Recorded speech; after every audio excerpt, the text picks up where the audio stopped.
You're listening to The Bible Guys, a podcast where a couple of friends talk about the Bible in fun and practical ways. Hey, Chris. Good morning, good morning. We talk the whole night through. Good morning to you. Oh, I like how you went the whole time. That's great. That was a percussion right there. oh, it's so happy. Yeah, we're so happy when you sing to us. No, it's not. Oh, we are. That's everybody's second favorite. That is not true segment. Yeah, at all. Hey, but I do like to sing good morning because, by the way, you know why I like that so much? Kids? Oh my gosh, are you kidding me? Yeah. All my life. Mm-hmm. Hey, the reason why I like that little segment is because I love that movie. We watch that movie time and time again. Singing in the Rain. All the time. Mm-hmm. My son started dating somebody, 2 girlfriends ago, and said something about Singing in the Rain, and she says, "What are you talking about?" Because she's only like 25 years old or whatever. And he says, "What are you talking?" He goes, "You've never seen it?" So they sat down. One of the first things he did is he said, "You have to see this movie." Yeah.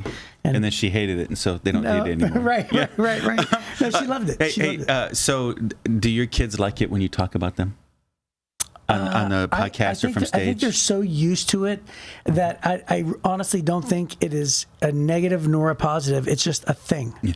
So both of my sons will go, "I can't believe you told that story," right? So they're not mad at me. They're just like, "Oh my gosh, Dad!" right? Yeah. But my daughter loves it. Oh, does she? So I dropped her off today, right? We were sharing a car today, so I dropped her off at work before I came here, and she's 20. Yeah. And she goes, "Hey, you gonna say anything about me today on the podcast?" And I said, "I don't know." She said, "Come on, it's been a while, right?" Yeah. And I was like, "Okay." So, yeah. So you talked about Jenna. About her talking about you talking about it. Yeah. That was you Hi, talking Jenna. about it. That was you talking about it. Yep. That's funny. That's funny. All right. Okay. Well, hey, today we're moving into a segment that Desiree has prepared for us called Would You Rather? Okay, there's the new slogan for Would You Rather. Just screaming Would You Rather. Would you rather? Okay. So we're just gonna pick one. So here we go. Would you rather sip hot cocoa by a cozy fire every evening? Yes. Or spend the day skiing down a mountain? Ooh. I do like skiing, but one requires effort and one is super lazy. And I love doing nothing. You love doing nothing and hot cocoa by a cozy fire. Yeah, I mean, skiing it is nice. Skiing requires cold too. Yeah, well, right. Except you're kind of sweaty. It takes a lot of work. Hey, so I've never snow skied. Ooh, wow! Ever? I water skied. I think you're past your prime, buddy. I lived on water skis, but I never snow skied. Yeah, you may have missed the window there. Yeah, well. Which by the way, I'm totally kidding. 53 is not missing the window. But look at this. It says, "Would you rather sip hot cocoa by a fire every evening, or spend one day skiing down the mountain?" Yeah. Or is it meaning spend the day? The day, or is it meaning the day? She doesn't say every day. Every day. The is singular. That's weird then. Yeah. Then you're committing to every evening with hot cocoa or one day skiing. All of a sudden that makes it like weird. Are you retracting your decision? I don't like that. I don't like that. Yeah, I think my only decision is I have to sit by the fire drinking hot cocoa because I've never skied before. But I could try it for one day. That doesn't mean you can't try it. Okay, I want to try it. I want to try skiing. Okay, for one day. Mm-hmm. And you break your knee. I don't know. So, number 2. Would you rather have your holiday lights up all year long, no thank you, or never have to untangle them again? Well, of course I'd want to never have to untangle them again. Are you literally saying you're that person where you're going to leave your Christmas lights up in July? It doesn't say I have to leave them up. These are 2 different opportunities. It says have your holiday lights up all year long, or. It doesn't say or leave them up. She's giving us 2 choices. Oh, I see what you're saying. You're saying the way the sentence structure is. That's that little lawyer in my head again. The way the sentence structure is she's giving us 2 choices. It's not one or the other. Hey, by the way, That's weird too, because I know it's a negative in the first one. Yes. She's writing it like it's a positive. Yes. Would you rather? Do you think it'd be great to keep your Christmas lights up? In other words, like not have to hang them. I'm going to give you one of two choices. You can leave your Christmas lights up forever. Yay! Or you can never have to untangle your Christmas lights again. Yay! But I read the first as a massive negative because then you're the jerk in the sub with Christmas lights in July, which we have one of those, by the way. We have a guy. You know who you are. And by the way, they weren't just like those like really nice lights along the trim, which sometimes you can't see those. Right. These were, I'm not even kidding you, the great big bulb. Icicle lights. Oh, nice. The kind that hang down like this. And then here's what's even worse. I'm trying to be dramatic here. They weren't hung correctly. They droop. So droopy icicle lights all the way year long. I literally am why didn't you go angry. over and fix them? That should be an episode of What Makes Chris Mad. Okay. All right. Maybe. I'm going to save it. I'm going to talk about this guy. Do we have that this week? Ooh, it's coming up this Friday. Is it? Yeah. Okay. You're going to hear that again, folks. Okay. He's going to be irate. I'm going to expand on it. Okay. Would you rather be a professional ice skater or a champion snowboarder for the winter season? Well, I wouldn't want to be a champion snowboarder for the summer season. Professional ice skater or a champion snowboarder. Between those two, I think I would rather be a professional ice skater. I thought you'd say that. I was going to say snowboarder. Yeah. Well, you've never even skied. I think you like the idea of wearing tight, shiny clothes and spinning. Will Ferrell played that one, whatever it was. Yeah. No, here's the reason why. Sure. It's the costumes. That's why. Oh my gosh! Really? That's where you went to? The singing and dancing. It's the sequence. We know. It's the sequence, and it's the singing and dancing. We know all about you. No, it is way more impressive in my mind to watch the performance of a professional ice skater than it is to watch somebody navigate a hill. Like they're like, shh, oh look, another swish. Oh look. Oh, I think the professional snowboarders are unbelievable. Of course they are, but they didn't say tricks. So when the snowboarders are going, I sit down and watch the snowboarders, and I get drug in to watch the ice skating by the females in my family. Wait a minute. So, anyways, we need to move on. Now, okay. Yeah. But now tricks are one thing. Snowboarders who do tricks on pipes and things, like half pipes. Yeah. I would choose that. Well, I'm a champion snowboarder, so I can do all the tricks I want to do. All right, fine. Number 4. Okay.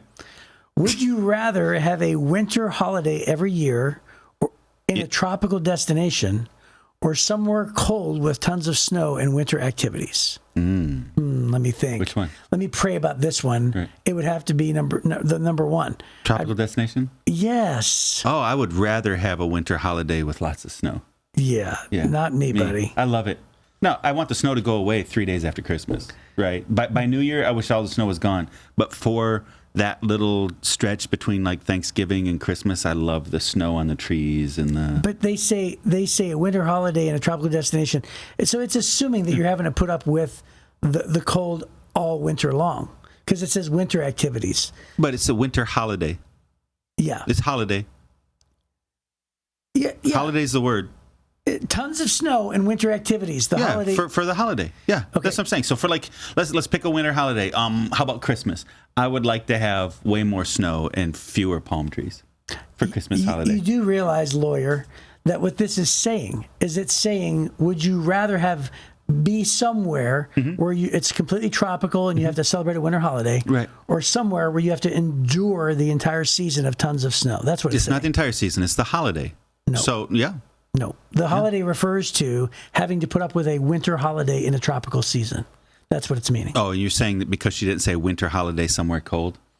Yeah. Yeah, I'm not reading it that way, but that's okay. Yeah, so anyway, the point is, I went down a year ago, and I skipped Christmas, and I did Christmas with the Cranks, and I did Disney and Universal with my family in St. Pete with where my daughter lives. Right. And we only went down for a week. We only did Universal for a day, Disney for a day. But I got to tell you something. I loved it. You were in heaven.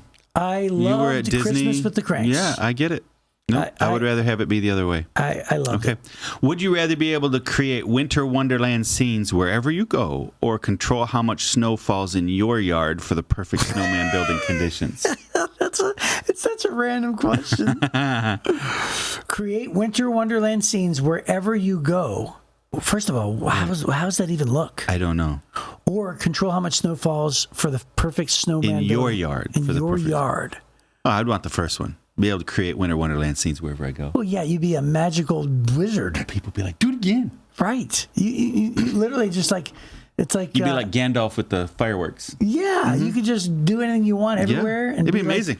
Like this amazing person. I like it. Yeah, I would choose the first one too. Okay. Yep. Well, that was fun. I think you got a couple of those answers right. Good job. Yeah, thanks, Jeff. Appreciate it. Okay, speaking of getting some things right, Solomon got a lot of things right with his wise sayings. Ooh, nice. Wise sayings is what he likes to call them. Yeah, and I would say that those are right. Yeah, those are right. Yeah, that's right. Yeah. Okay, so it says in Proverbs chapter 14, we're continuing on this theme, just going through these one-liner wise statements. And he says, a wise woman builds her home, but a foolish woman tears it down with her own hands. Those who follow the right path fear the Lord. Those who take the wrong path despise him. A fool's proud talk becomes a rod that beats him, but the words of the wise keep them safe.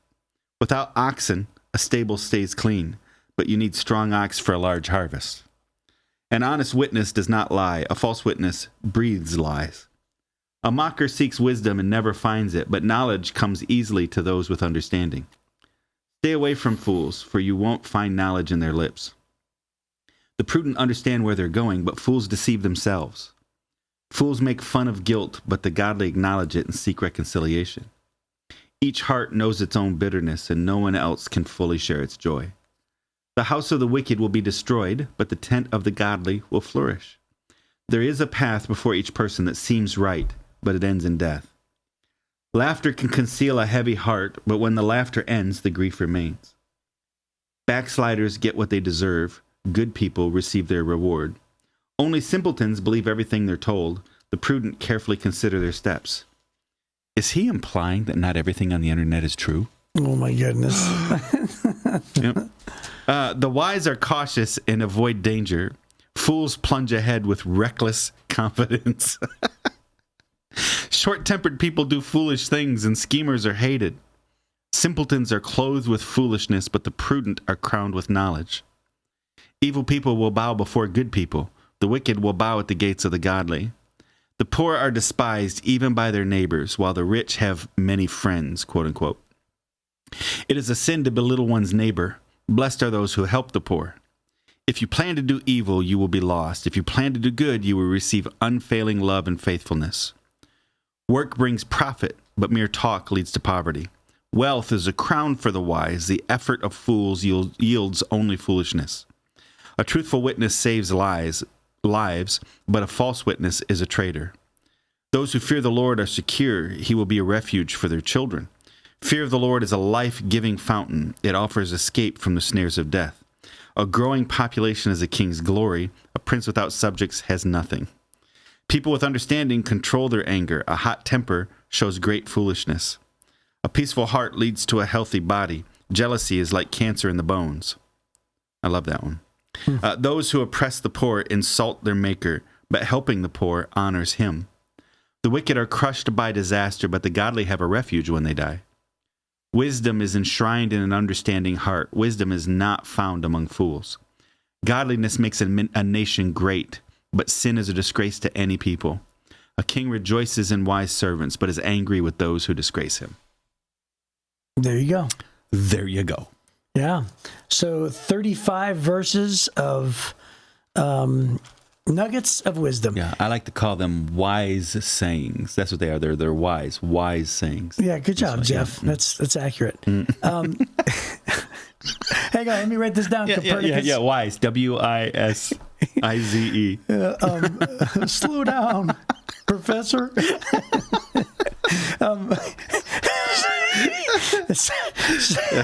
So when you said in verse number 15, only simpletons believe everything they're told, right. And you said, are they saying everything on the internet's not true? Right. I was going to say, or CNN. Yeah. Right? So yeah, pretty much. It's so funny how, It's so funny how my father, who is 80, he was born in 39, so he's 85, right? And I was trying to tell him, and again, I wasn't trying to get political at all, right? I was trying to avoid that whole, everything else. I was just simply trying to tell him that it's interesting how I've been to Cuba. Right, I've been there 4 times. Right. So I used to think that Cuba was so radically different than America, and now I'm like, I mean, I know that obviously we're leap years away from Cuba, but I never thought that people would just sort of control the information that they wanted to give to their people, which is exactly what Castro was famous for doing, just controlling the information that came in. And I said, I do believe some of that, and I'm not a conspiracy theorist to the maximum degree, right? But I do believe that some of that happens, right? There's evidence. You're talking about the difference between the Cuban government and the Cuban people. We had a belief that the Cuban people hated us, right? Is that what you're saying? No. I'm saying it turns out the Cuban people are really nice people. No. The government hates us. No, what I'm saying is, I never thought that America would behave like Cubans. I'm saying like I thought we had control, complete freedom government of control. Speech. Yeah. Complete like I thought the news was completely impartial, right? And now I'm understanding that there is an agenda. People in power, they give you the news that they want you to hear. Now again, it's not anywhere near. But I was trying to tell my dad this, and I said controlling of information. Controlling of information. Yeah. I said we're a little bit more like Cuba than I want us to be. And my dad says, "What are you talking about?" And I said, and so he started naming all these different things, and he couldn't wrap his mind around the fact that the people who own the news could give us the news that they wanted us to give us, and so he absolutely refused to believe that, and I said, and so he started naming things, and I said, and I was just thinking of this verse: only simpletons believe everything they're told, right? I mean, I love my dad, but I'm like, you got to be kidding me, right? So anyway, he also didn't understand algorithms. And he's like, the only thing on the internet is this. And I'm like, oh my gosh, Dad, it's algorithms, right? But he has no clue, Right. It's a different generation. Yeah, different generation. Hey, my wife already knows exactly what I'm going to say, because as you were reading this, she's listening to this while getting her makeup on. Hi, Liz. Hi, Liz. So she already knows that Proverbs 14, verse number 4, when it talks about this, without oxen, the stable stays clean. It's one of my favorite verses. But you need a strong ox for the large harvest. Why is it one of your favorite verses? What's that? Why is it one of your favorite verses? Go ahead and say what you're going to say, and then I'll tell you. Okay. So my youth pastor said that was a youth ministry verse. Did I ever tell you this? No. Okay. So he said, without oxen, the stable stays clean. He said, you know what? He goes, without teenagers, your carpet stays clean.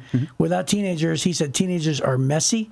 And when you have like a really thriving youth ministry in a church, and our church was a smaller church, it was a couple hundred people. So he said, without teenagers, he said, everything would be, there's not butter stuck on the ceiling from a game, right? Right. And he says, without oxen, the crib is clean. Right. He said, imagine in a farm, he said, you had no ox.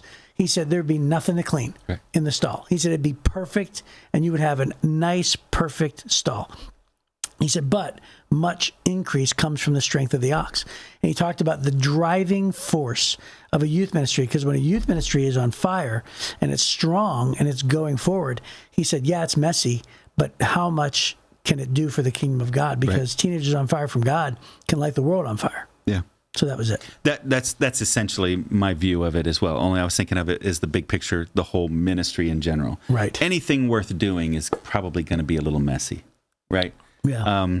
And so there's the kind of person who wants control first, manage first, and you and I know people who tend to take every idea and scale it back to what is manageable, right? To keep it neat and buttoned up just right, all this kind of stuff. And I'm almost exactly the opposite. I'm take any idea and maximize it out as far as possible. Well, that's less manageable. It's going to be messier for sure. But that large harvest comes because we're maximizing.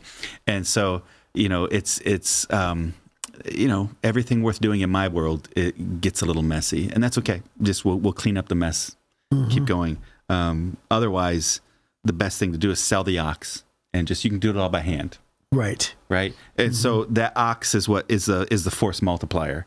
So for those of you that are in business and if you've ever read anything, for instance, Special Forces, I was just in Coronado where they train the Navy SEALs. Of course you were. My wife and I were rented some electric bikes, and we went out riding all around the island, and we rode past where they were out training on their ropes courses and stuff. No, really? You saw them training? Yeah, they were out training. That's cool. It was kind of neat, right? So there's this, and I like the Special Forces stuff. I read a lot about generals and colonels that are helping train our Special Forces. I love that stuff. And they talk about this idea of having a force multiplier.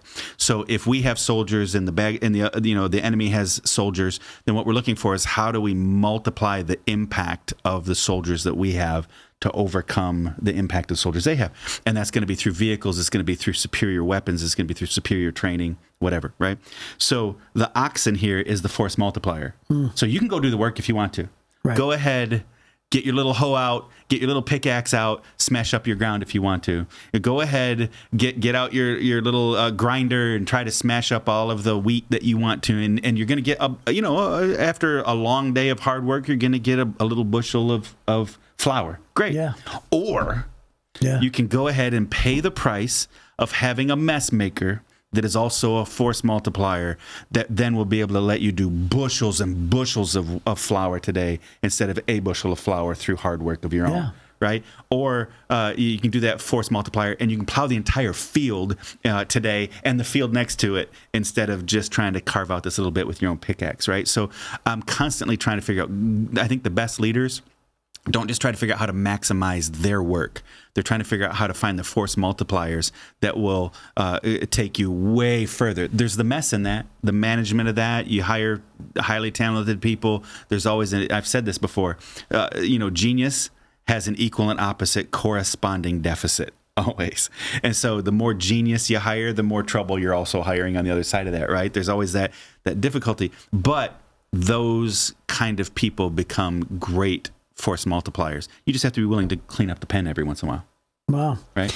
So I love that. So what I thought of immediately is that at the end of World War II, as the Germans were losing the war, they wanted their force multiplier to be in the research that they were doing with this poisonous gas until Wonder Woman came along. Oh no! And then finally took out the evil scientist. No, I don't think that's what he's talking about here. And did you also know that in the Marvel universe, the Red Skull thought the force multiplier for his German army in World War II was going to be the Tesseract.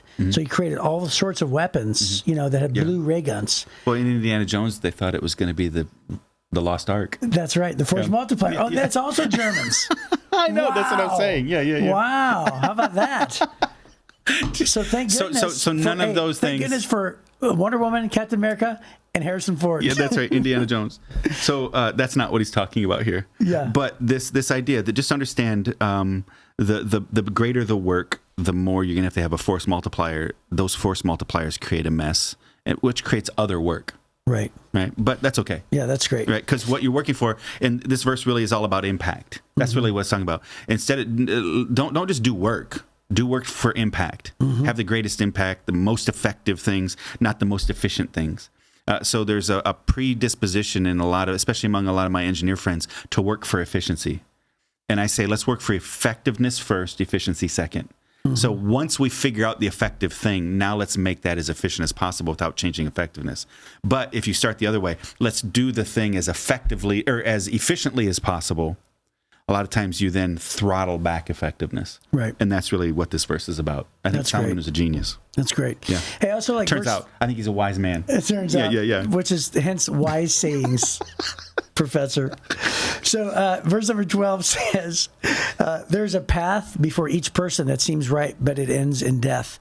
And it is, remember several podcasts ago, you'd made mention about somebody who sort of wakes up and says, what was I thinking? Yeah. If you've ever done that, it's like there's a path that is before, a man or a woman, and they think it seems right. It seems like it's the right thing in the moment. And then you look back and you realize, man, that was taking me down the wrong road. Right. And people do this, obviously with addiction all the time. They do this with inappropriate relationships all the time. Right. They step out thinking, oh, this is the right thing. This feels good. This is what's best for me. And then, or they just weren't thinking. They were just thinking the thrill of things, right? And they were just thinking, well, it's not good, but it's thrilling, and I can control it, or it's harmless, or it's not going to cause damage. And then on the other end, they go, what was I thinking? And I always think of this verse. There's a way that, and we learned it in the King James. There's a way that seemeth right to a man, unto a man, but it ends in death. And it is true. But in the end, it leadeth to death. Leadeth to death. Oh, geez, all that old English talk. but anyway, the point is that it is important to recognize that sometimes when you're convinced of something, we need to be open to the fact that we're not thinking correctly. Right. We need to be open to the fact that there's wisdom in counsel. There's wisdom in those around us, and it's not the thing that we want to hear in the moment because we want what we want. Right. Stop telling me to stop wanting what I want, right? Yeah, the implication there is, and we'll have to wrap up here, but there is a path for each person that seems right. This is another one of those heart things. Right. Right. So he's always telling you, don't trust your heart. Right. Go get wise counsel. Wise counsel from God comes from God's word and God's people. Right. That's what he's saying there. Don't just trust your gut again. That's good. That's what he's saying. Good. Yeah. Well, there's probably more to unpack. Tons. And we had a big long session here. That's our time. So hopefully we'll see you next time on the Bible Guys.